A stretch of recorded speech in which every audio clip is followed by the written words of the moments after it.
আসসালামু আলাইকুম প্রিয় শিক্ষার্থী, আশা করি তোমরা সবাই ভালো আছো। আমিও আল্লাহর রহমতে তৃতীয় শ্রেণীর 117 পৃষ্ঠার 5 নং অঙ্কটি সমাধান করার জন্য। তোমরা অনেকেই এই অঙ্কটি বুঝতে পারো না, এই অঙ্কটিতে অনেকই সমস্যা হয়, এই জন্য আজকে আমি এই অঙ্কটি সমাধান করিয়ে দিব। তো আশা করি তোমরা যদি মনোযোগ দিয়ে আমার সম্পূর্ণ ভিডিওটি ধৈর্য সহকারে দেখো, তাহলে এই 5 নং অঙ্কটি সমাধান করা শুরু করে দিই। দেখো, ভালো করে খেয়াল করো। দুইটি খাতার দাম 80 টাকা এবং একটি কলমের দাম 25 টাকা 75 পয়সা। আরিশা দোকানদারকে এই জিনিসগুলো কেনার জন্য 200 টাকার একটি নোট দিল। দোকানদার আরিশাকে কত টাকা ফেরত দেবেন? অলওয়েজ মনে রাখবা, ফেরত দেবেন মানে বিয়োগ করতে হবে। কিন্তু দুইটি খাতার দাম, একটি কলমের দাম, এই দুইটা প্রথমে এই খরচটা যোগ করতে হবে। তারপর এই ফলাফলের সাথে দোকানদারের টাকাটা বিয়োগ করলেই তোমার আরিশা ফেরত পাবে, বের হয়ে যাবে। এখন চলো কথা না বাড়িয়ে আমরা অঙ্কটি সমাধান করি। প্রথমেই আমরা লিখব যে দুইটি খাতার দাম 80 টাকা। যেহেতু এখানে পয়সা দেওয়া নেই, এই জন্য আমরা দুইটি খাতার দাম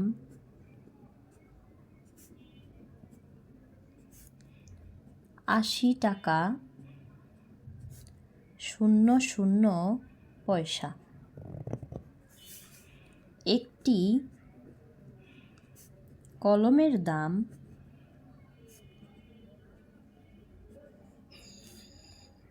25 টাকা 75 পয়সা। তোমরা সবসময় টাকার নিচে টাকা, পয়সার নিচে পয়সা এবং সংখ্যার নিচে সংখ্যা লিখে অঙ্ক করার চেষ্টা করবা, তাহলে তোমাদের অঙ্ক ভুল হবে না এবং ফলাফলের যোগ করো বিয়োগ করো সব ঠিক থাকবে। এখন দেখো, এখানে আমরা যোগ লিখেছি কেন? মোট খরচ, মোট বললে সবসময় যোগ হয়। যেহেতু কেনাকাটা করলে আমরা কি করি? যোগ করি না। এখন দেখো, 5 শূন্যে 5, 7 শূন্যে 7 পয়সা। টাকার টাকা, 5 শূন্যে 5, 8 আর 2 10।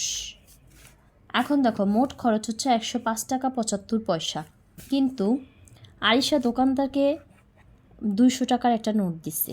এই জন্য আমরা লিখব যে প্রথমে, যেহেতু 105 থেকে 200 বড় আর এখানে টাকা আছে কিন্তু কোনো পয়সা নেই, এই জন্য আমরা লিখব যে আরিশা দোকানদারকে দিল। আরিশা দোকানদারকে দিল, দোকানদারকে দিল 200 টাকা 00 পয়সা।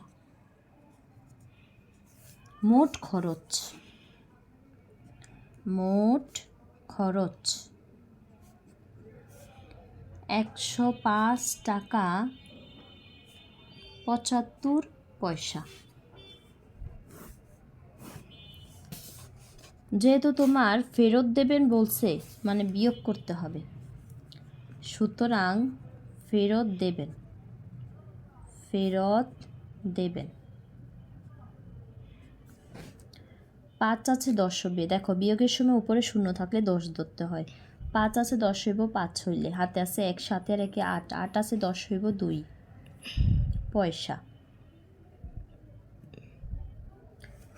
এখানে দেখো, টাকার টাকা,